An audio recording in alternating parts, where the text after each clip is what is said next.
दोस्त होते किस लिए हैं? भाई होते किस लिए हैं? पैसे होते किस लिए हैं?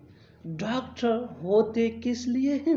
इन जुमलों को गौर से देखो। ऐसे जुमले हम अपने डे टू डे लाइफ यानी रोजमर्रा जिंदगी में जरूर बोलते या सुनते हैं दूसरों से। ऐसे जुमले हमें रोज बोलने या सुनने को मिलते हैं अपने डे टू डे लाइफ में। इन जुमलों के लिए इंग्लिश का ये स्ट्रक्चर यूज होता है। Let me explain. What plus helping verb जिसको ऑक्सिलरी वर्ब भी कहा जाता है, plus object plus for plus question mark. यही वो फार्मूला है जिसकी मदद से आप भी सीख सकते हैं अंग्रेजी जुबान आसानी से। That can be really helpful for you. आगे डिटेल से समझाता हूँ मिसालों से। Here are some example for better understanding. So watch this video till to end. इस वीडियो को स्किप मत करना। अच्छी तरह समझने के लिए इस वीडियो को एंड तक जरूर देखना। दोस्त होते किस लिए हैं?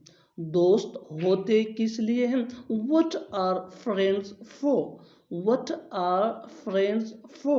भाई होते किस लिए हैं? What are brother for? What are brothers for? पैसे होते किस लिए हैं? What is money for? What is money for? Doctors होते किस लिए हैं? What are doctors for? What are doctors for? और आखिर में ये सेंटेंस आपके लिए कमेंट सेशन में इसका जवाब जरूर देना। उस्ताद होते किस लिए हैं? उस्ताद होते किस लिए हैं? Subscribe to English PS for more advance English sentence structure. Thanks man.